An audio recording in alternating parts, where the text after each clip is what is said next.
Welcome to this video about personality integration across 11 dimensions. So, this is going to be a little bit of a trippy video, a little bit of science, a little bit of mostly just, mapping certain personality traits and cognitive functions to the different dimensions in physical space. So, this is a continuation of my series on integration of personality. So, yeah, my name is Habib. I'm an ESFP. And so let's get into it. Who is this video for? I'm making this video for people who want to integrate their personality using physics as an inspiration. Personality is not, independent of science. So we want to integrate the different sciences into psychology, into personality, and see how the things meet from different areas. And the second thing here is that this is for people who want to use personality to break through limiting beliefs. And that's we're going to get into that. It's also for people who want to make personality theory more practical and usable for self improvement, and it's also for people who want like an NE spicy video from me about a hypothetical mapping or comparison across physical and psychological sciences. Some people don't even want to make psychology into science, but when you start looking at this stuff, personality psychology, you can see that there's some realness to all of it. And it's very observable and repeatable and provable. Finally, it's also for people who like silly personality content that can also be taken seriously. So, on one hand, it's going to be kind of fun and games, but on another hand, it might be mapping to something that is true. And we might be getting closer to the truth than some other types of videos. But through the silliness and through the different dimensions, we're going to be going through all 11. Yeah. So the problem we're going to be exploring in this video is how, personality, you can have a lot of limiting beliefs from getting categorized as a certain type or having certain tendencies and traits. For example, you could say like, "Oh, I'm an EP, so I'm going to be attracted to chaos. I can't organize my stuff. I can't make my bed. I don't have discipline." You can whine about it. Or you could just say, "Oh, I'm one of these other 16 types, so that means that I can't do this or I'm not no good at that, and my type proves it." And I also hear some people saying that, "Oh, if only people understood me and my type, everything would be better." And they don't understand that that's actually a limiting belief where, it's not that people need to understand your type, it's that you need to understand what the type is trying to show you. And when you can kind of see how reality is working across these different dimensions and different spaces, that you actually have access to break through these limiting beliefs. And so, yeah, your personality doesn't have to be fixed entirely. I know some people like to say that, "Oh, you're a certain type for forever." And it's kind of true on one side. That is definitely true. But what isn't true is that, you really are dynamic. I mean, it's true that you're actually dynamic. You're growing in so many different areas that you are effectively a different personality type as you are getting older and you're getting more access to different functions and you're growing and stretching. But of course, if you're kind of staying fixed and you're not really moving out of your, comfort zone, if you're not moving out of your comfort zone, then yeah, you're pretty fixed and you're not really going to change very much. But as long as you're growing and stretching and contributing to society or whatever in some way, you're breaking those limiting beliefs in those ways because you're actually really growing as a person. Um, And so when you break these limiting beliefs, you can reestablish your own rules, standards, and processes. Or, you can just have a new approach to life. It doesn't have to be that rigid. So, yeah, after breaking the limits around personality, that's the point of this video is going to help you look at a certain expanded view. You're able to transform into a new identity that has those expanded limits, or you're kind of breaking beyond those limits. You're now transforming into a new identity that has expanded beyond limits. In this video, we're going to be talking about 8 different cognitive functions across 11 dimensions. really it's going to touch the first 8 and the next 3 are going to be a little different.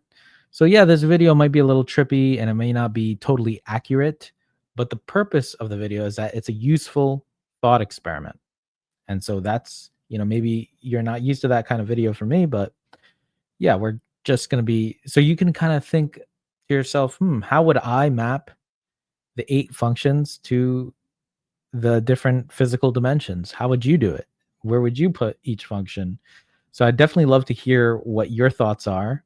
If you have any ideas about the different dimensions and kind of implications onto personality theory or psychology in general, and how maybe physics can, impact psychology or vice versa.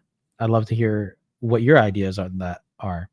So now we're actually going to get into the video where we're going to cover the first 8 dimensions that possibly correspond to 8 cognitive functions.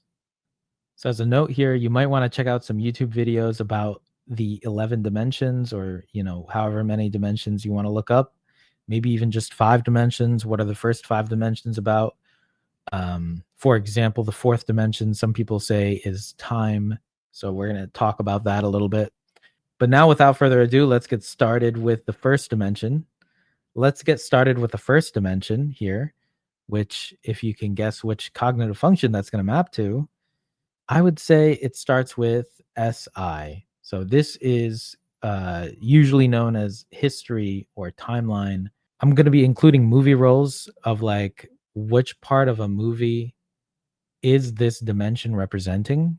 And so the first dimension, in my view, is representing the character and the depth of the character itself, and kind of like the timeline of things, because it has a certain history. So the first example I'm going to include is Tiger Woods. So Tiger Woods started golfing, when he was a baby or something like that. And yeah, he has masculine SI first. He's an ISTJ. And with the SI, he has a long history of learning how to play golf, playing golf, doing really well, and basically being at the top of the game of golf for a long time. And so how this represents SI is that, you have a certain set of events that you're taking part in, and you have this one dimension, and we all have our own SI. Every single one of us has our certain moments and events in our lives that are tracking across time. So the point of looking at the first dimension as SI is that, we're able to look at our own history and our own character across time. And that is building character of what happened to you in that moment and how did you act in this moment in your past. And it's digging all the way deep into your past and even deep into the future on that one line. It's physically represented by a line. And so that's why you have a timeline. Yeah, time is a useful concept to be thinking of, these, at least the first few dimensions. The second dimension, now we're adding a little bit more complexity, and we're adding, I would say, depth. So the second function I'm looking at is TI. So where the first dimension was SI, the second dimension is more TI, because you're now getting into the depth of the experience, and you have certain character building that's happening as an actor. You have that extra dimension of responsibility of making choices. You're not just going straight into a line, you're zigzagging now. And one of the characters that I feel embodies this depth is Keanu Reeves. So Keanu Reeves is ISTP. This is him being sat on a bench. Yeah, he's definitely got a lot of depth to his character as a person, and he's able to bring that into the different movie roles. Um, Even on top of all this, we're going to be looking at the movie The Matrix. I'm going to bring in some more examples with that. But basically, Keanu is someone who's able to carry that depth. Like, he ended up becoming the one in the movie. And that's someone who is playing the role. He is the guy, the main character, the depth. And this is when you have that clarity of just moving in that, basically a two-dimensional space, and and just performing, performing at that deeper level in that deeper way. Um, so it's basically, if time was on a line with the first dimension, now you have choices of going, left and right. So this is basically more conceptual because like the first two dimensions are going to be very deep in that way of, where the first dimension you don't have very much at all to work with. The second dimension you have a little bit more, but it's still very narrow and very focused, and that's why I'm putting TI here. And the other thing I'd add is that the second dimension is still foundational, and I feel like SI and TI, both as functions, are very foundational functions. You're setting the ground base of reality this way. So that's how the physics is represented, because if one dimension is a line, two dimensions represents a rectangle or a square or something like that, a grid. And yeah, that's so far we have SI and TI, and we got Keanu Reeves here. I could have also put Tom Hanks here, who also has his own depth of character. So this is now the third dimension. We're now getting into space.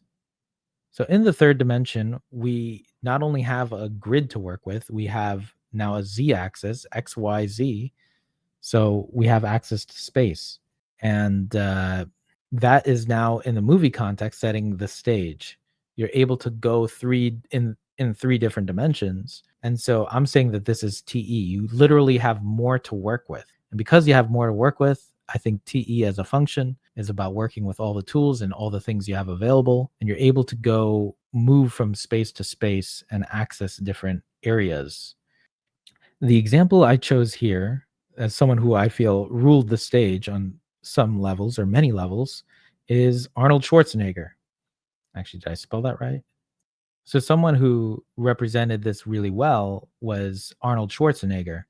And he was able to not only be a movie star, but he was also a bodybuilder before that. And he was able to be a governor, the governator, the terminator, and he's doing all these different things, excelling in all these different domains. So this is really taking command of not just one industry or domain, you're taking command of multiple. And I'm not saying like one dimension is higher than the other in that sense of, accomplishment, whoever I'm representing here, but I'm just trying to make the point with what TE is doing is it's moving across spaces, and it's able to traverse from one dimension to the other in terms of multiple two-dimensional fields. You have that literal field, and you're able to go from one field to the other using TE. You're able to work in multiple areas. But yeah, that's, these are loose mappings of cognitive functions to different dimensions, so don't take it too seriously. um But yeah, it's pretty amazing what Arnold was able to accomplish. Yeah, so the fourth dimension is SE. So now we're getting into the dimension of time. And when you have time available to you, you have to choose not only which domain are you going to work in, but how are you going to use your time and how efficient are you going to be with that time. And many people, if you're looking at those different physical explanations of dimensions, you're going to see that the fourth dimension could possibly be time. And the way I see this represented most easily is by the man of action, by the person who takes action and is not, you know, by the person who is making decisions, taking a chance, taking bold action, massive action, like Tony Robbins would say. But it's really about the performance. It's you have the certain field or the industry you're in or whichever thing you're choosing, but now it's about performing and being the best and choosing yourself to be the best within that space, but even moving beyond the space and kind of bending time and manipulating time. For example, like beating a certain record in how fast you're running, like Usain Bolt. Someone I feel encapsulates this with certain action is David Goggins, who, he started off in a certain place in life, and through the fourth dimension, or SE, He's able to make different choices so that he ends up in a more successful place where he's not limited by the first three dimensions of which environment he was born into. He's able to take himself out of that environment and put himself somewhere else in a different physical environment. You could say Arnold did that as well. But in this case, it's more about not just taking yourself out of that environment, but also in performing and choosing how to act, choosing how to deal with the certain circumstances. Every time you have a circumstance, you can choose one way to act or the other. And this is now adding that extra dimension of not only do you have your circumstance, but you have your choices of, are you going to act this way or that way? And speaking of which, the best example here is Morpheus, who does present you with those choices. And Morpheus was played by Lawrence Fishburne, who is also an ESFP like Goggins and myself, right? So the performance is about, you see him here in this image looking in one way where everyone else is looking the other way. So it is about choice, it is about action, it is about noticing something beyond the 3D space you're in and kind of breaking free, breaking out of the box that you're in. People want to categorize you, they want to label you. You might even want to be labeling yourself, but at a certain point, you also want to break out of that box, break out of the frame, look into the fourth wall. And yeah, that's what the fourth dimension is about. So here, for example, in this image, there's a certain white background that you can't see. There's a red chair. There's these glasses and these clothes, and none of that is real. The only thing that is real is Lawrence Fishburne. He is the actor. He is giving a performance. And this is a magnificent performance. And it's a choice that he's making, that he's able to present himself in this way as Morpheus, taking whatever actions he's taking, and he's performing in the way that he's performing. And so none of it is real. The background of the chair, of the white background in this image, and the background of the clothes, it's all extra. He's basically looking beyond that, because nothing in the three dimensions is real to someone who's operating in that fourth dimension. When you're putting action above all else, it is independent of circumstance. You can give him any clothes, any kind of chair, and he'd still be the same person. That is what this dimension is about. Now we're getting into the fifth dimension. So if the fourth dimension was time, I'm personally considering that the fifth dimension is time travel. And I'm choosing to correlate this with the function of NE. So where fourth dimension was SE, because it's a little bit more performative, NE is a little bit more selective and looking above the SE people. And it's choosing not only how to act, but which timeline to jump onto. Do you go back and stop Hitler? Do you go back and do something in a certain time? Do you go hang out with Jesus or something, right? Like, what are you going to do with time traveling? Now you have the possibilities in front of you, where the fourth dimension was time, the fifth dimension, I'm saying, is time traveling. You're able to choose a certain timeline to get onto. And now you're kind of seeing where, the first three dimensions is the physical space.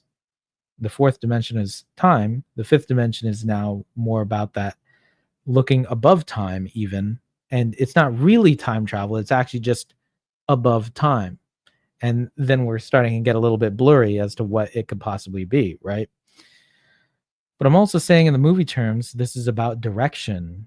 It's about how are you going to direct yourself if you have all those choices and possibilities in front of you. How are you going to choose to direct yourself if you have all those choices in front of you? We have Hugo Weaving here, who acted both in Lord of the Rings as an elf, Lord Elrond, and we have him acting as the agent in The Matrix. And he's played a number of other roles, but you could even see here that, this person with his NE, he's able to do that kind of time traveling. He's able to do that kind of time traveling. And, you could say it's acting, but it's also like believable that this person is going from this place to that place, from this time to that time, and it is a certain manipulation of his own being across time. And we all exist across all time. And where the fourth dimension, you can kind of see the past, present, and future all at once.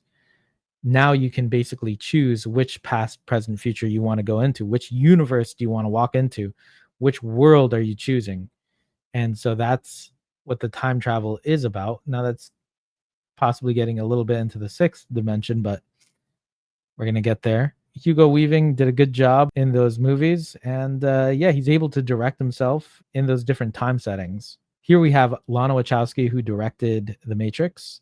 So she did a good job with the direction. And I think she did Cloud Atlas as well. So there's a certain commonality in terms of time travel type situation.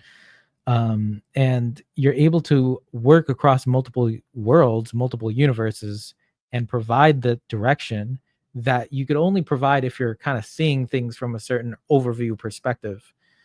Um, and yeah, Any is able to do that because it's able to see the different future possibilities, but it's still somewhat accessible and understandable to most people. You know, why Lana made which choices she made, why Hugo Weaving acted in those movies. It's still pretty understandable. That's why it's in the fifth dimension, and we're gonna get even deeper into the sixth dimension. Let's see. So in the sixth dimension, so we've moved beyond directing in the fifth dimension. Now we're getting into the casting. So this I'm putting above the rest because casting is important, because collaboration is very important and it's very a high vibrational thing. It's a certain you do need a lot of other dimensions to be working together in order to collaborate effectively. And this you may already be aware of the butterfly effect, where a certain action can ripple and affect a lot of other actions. And so the person I have representing this is Oprah Winfrey, who is an ENFJ, FENI, and she was originally told by her grandmother that she was just going to be a maid. But what ended up happening is she put herself in different rooms and she overcame all kinds of struggles and difficulties, and she kept, doing the right thing.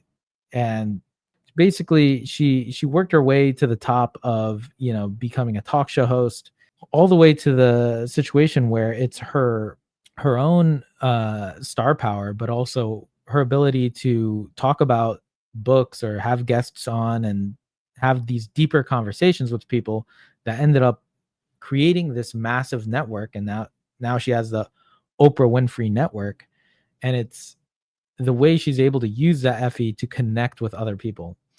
Really, what she's doing in the sixth dimension, which I'm characterizing as FE, is the butterfly effect, affecting others. It's where you see that your presence affects other people. And it's not only that you're the time traveler, it's that you are in a system of time travelers. And when you recognize that, yeah, you're going to want to invite authors to your show. You're going to want to have a talk show. You're going to want to have meaningful conversations with other spirits, other souls, other humans. And you're now getting involved in the casting. If Oprah says a certain book is good, it's probably good. And so that's the butterfly effect that she has. And that's how she's involved in the casting. She's able to choose people. Who do you want to be? Who do you want to be a part of your life? Everyone, if your life is a movie, you get to choose who is in it. You can close a chapter on certain people. You can open the chapter on other people. You get to choose who is in your life, who is in your talk show. And Oprah definitely did that effectively. And another example of that is right now we have Steve Bartlett, who has his own podcast of Diary of a CEO. And here we also see the butterfly effect in full effect. We see the butterfly effect working really well because just like Oprah, not only do you have your own personhood, you have your show, you have your business, you have the books you're putting on, you have the authors you're putting on, you have the audience you're building a connection with, just like Oprah was building a connection with her audience. And you're able to have all these collaboration network effects you're having all these network effects, and it's also helping with virality. But really, in this sixth dimension, you are still choosing who is in it, who is in the movie. You are in charge of the casting. You're in charge of who are you letting on your show, who are you letting into your life. That is what I believe the sixth dimension to be about, because it's not just about time traveling to different universes and different worlds. It's who are you bringing with you? Who is your team of Avengers? Who are you choosing? Who are you putting on your team? If you're going to start a company, you're going to start a team, who are you going to invite to your world? Now we're getting deeper into the seventh dimension. So, which cognitive function do you think this one is? Um, I'm going to be mapping it to FI because this is the moral compass. This is the star power. This is the X factor. So, in the seventh dimension, we are now moving beyond even collaboration. We are now moving into a moral compass, the star power, the X factor of FI, of just raw essence of emotion, of feelings, of what are you valuing. And this is where, you're breaking through all the noise that you had in the first six dimensions, and you're breaking through with such moral clarity. The person I have here is Michael Jackson, who, basically transcends time itself. He's gone, but it almost feels like he's still with us because his music is still alive, his energy is still alive, and it has transcended a lot of dimensions. Like, I'm telling you that part of this video is silly. Part of this video is silly, but a part of this video is very much real. If the first four dimensions is time and space, and then the rest is whatever it is, there is a certain transcendence of time that people are going through. And moral clarity, I feel, is sitting above certain things because you can kind of feel it. You can feel the emotions of the time through the art, and that art lives on. And Michael Jackson had star power, he had the X factor, and he had that certain evergreen quality, and evergreen doesn't even do it justice. Um, but yeah, so that's definitely a lot of raw power there. Um, but yeah, that's what this dimension is about getting clarity on your values, who you are as a person, the authenticity, and a very real, raw version of authenticity. And what does that really, really mean in a physical world? So here in the Matrix, I have Trinity, or Carrie Ann Moss, who is an INFP. Uh, Michael Jackson was an ISFP. So Carrie Ann Moss is an INFP, FINE.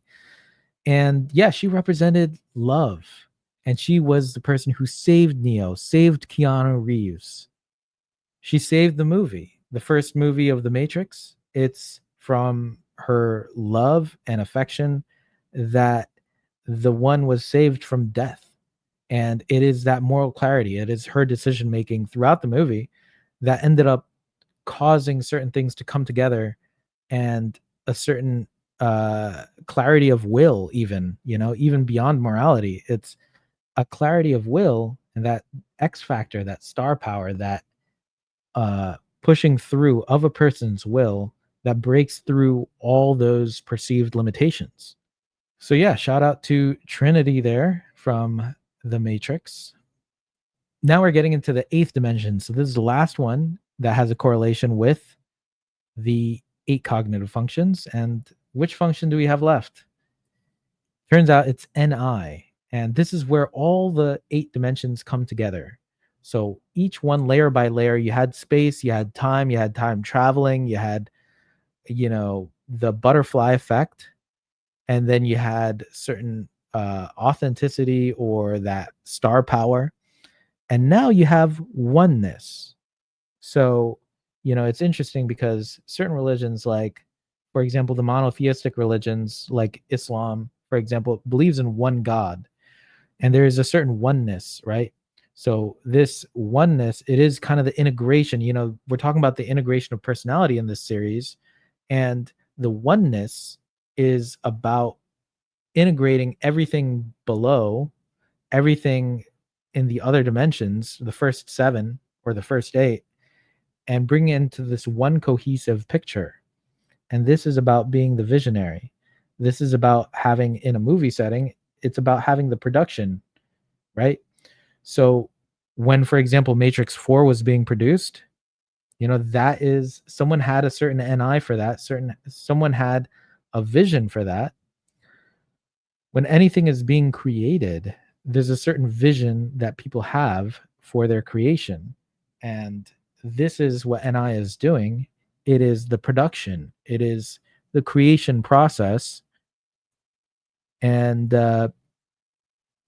here I just have Morpheus with an NI rabbit hole analogy, but it is a certain creation, an act of creation. So this is, I guess, bringing a little bit of that, fourth dimension action, but you're bringing that in to create the possibility, to have the vision. Someone thought of this, right?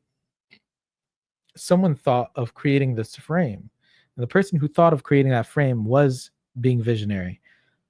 The act of making that choice is in a lower dimensional realm, but the creation of the frame is coming from the eighth dimension.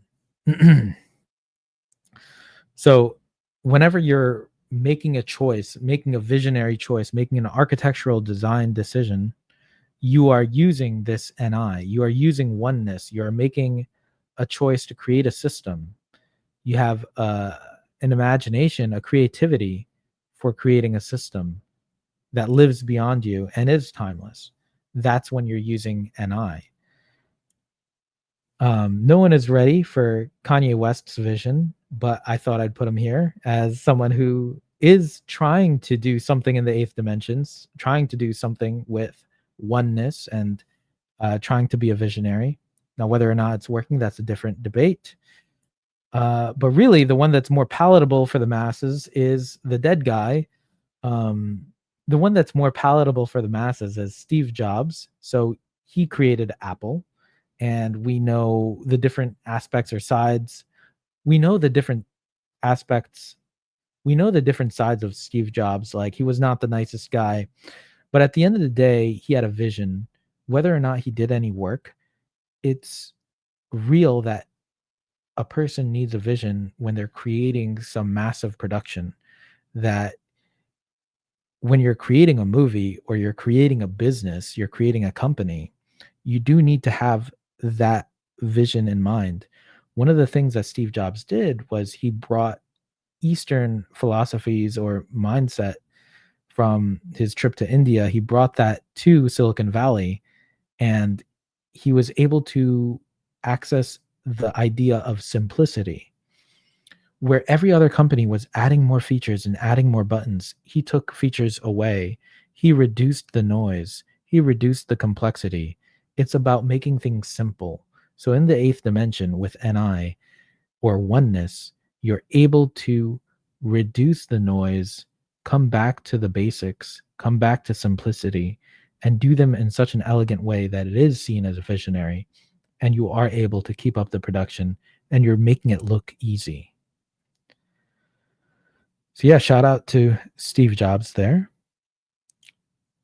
And now we have moved beyond the realms of humans, and we're in the ninth dimension. So here I would say it's alpha state. So this is where outside this is where outside of the eight cognitive functions, you're now mastering all of them.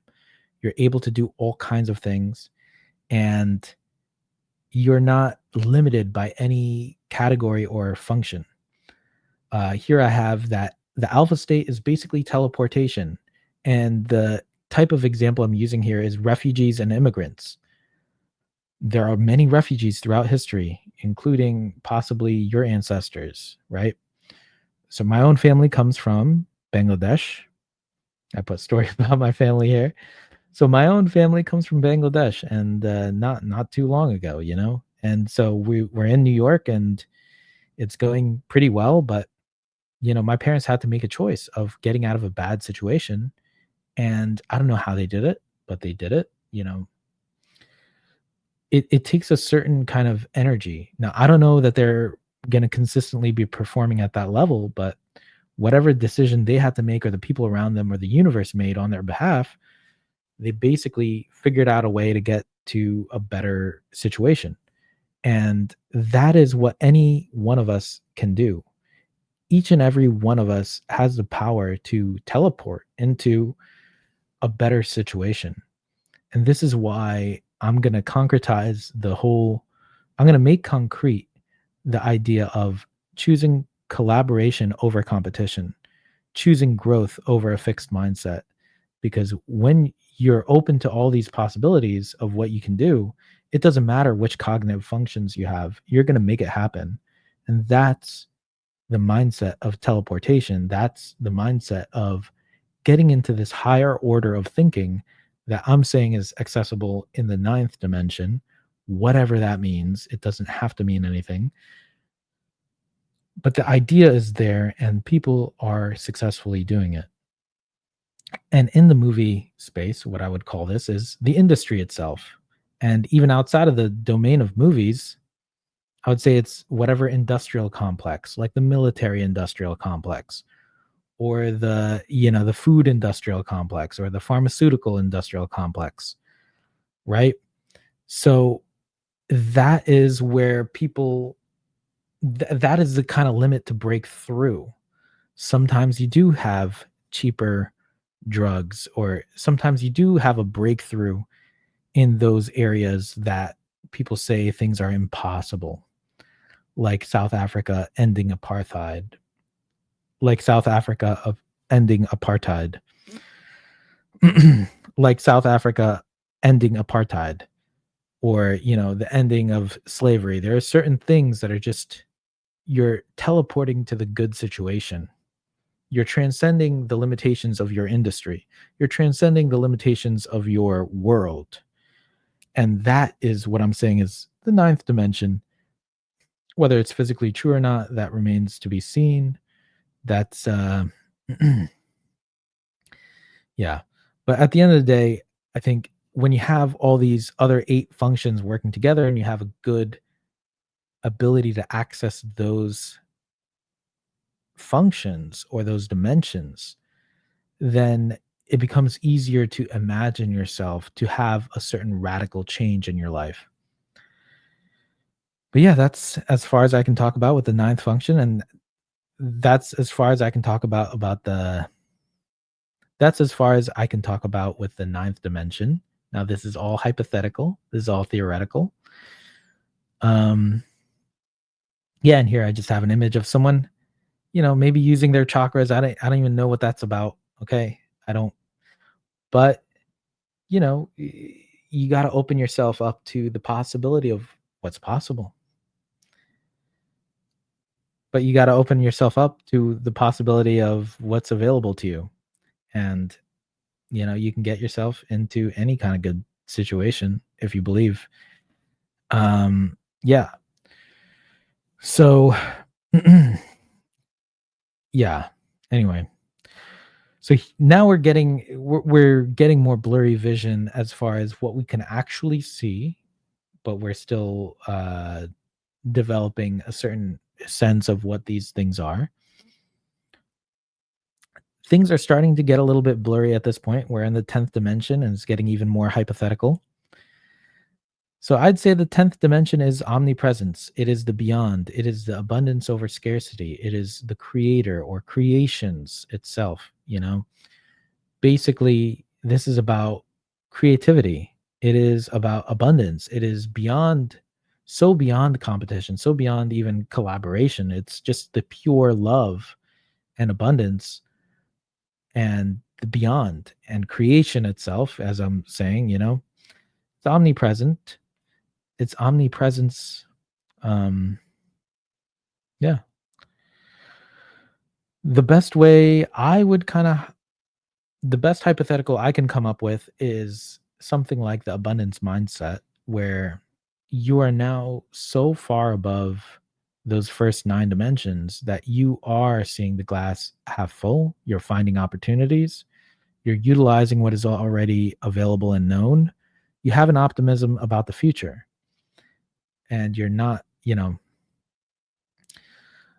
Yeah, what I'm seeing with the 10th dimension is that you're able to see so much of reality that you're just not it's not possible for you to be pessimistic anymore.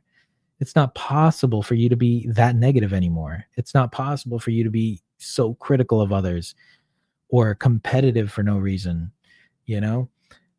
At this point in the 10th dimension, you are seeing abundance over scarcity very clearly. You're not seeing the glass half empty, you're seeing the glass half full. You're not seeing troubles and problems, you're finding opportunities. You're not focusing on what can't be helped. You're utilizing what is available and already known.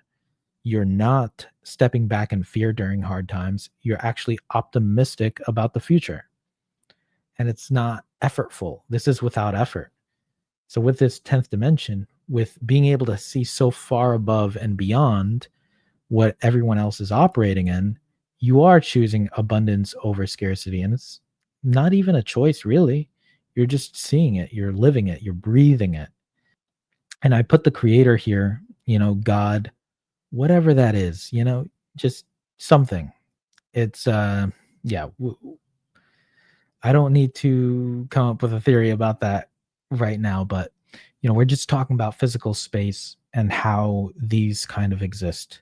I think the act of creation, like even creating a YouTube video or creating a piece of art, you're tapping into these higher dimensional realms. Even when you're creating a piece of art, you're tapping into a higher dimensional realm.